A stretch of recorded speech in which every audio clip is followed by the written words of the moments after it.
এই বিজেপি সরকারের কাছে, জেপি নাড্ডা সাহেবের কাছে।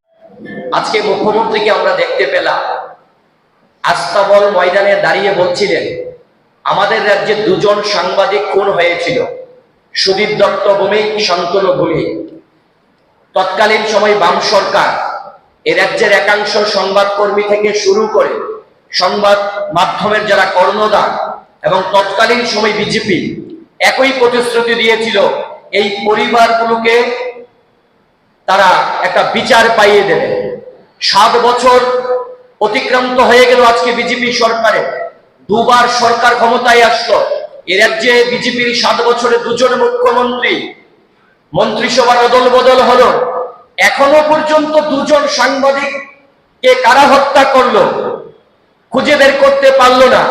আজ আবারও সাংবাদিকদের মন জয় করার জন্য মুখ্যমন্ত্রী আবারও একটা জুমলা প্রতিশ্রুতি দিলেন সেই স্বামী বিবেকানন্দ ময়দানে।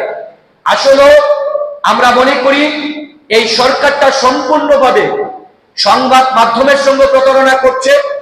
দেশের মানুষের সঙ্গে তো 14 সাল থেকে করে আসছেন, আর 18 সাল থেকে আমাদের রাজ্যে করে আসছেন। তাই সংবাদ যারা কর্মী আছেন, সাংবাদিক যারা বন্ধু, তাদের কাছেও আমাদের আহ্বান, আপনারা হচ্ছেন গণতন্ত্রের 4র্থ স্তম্ভ।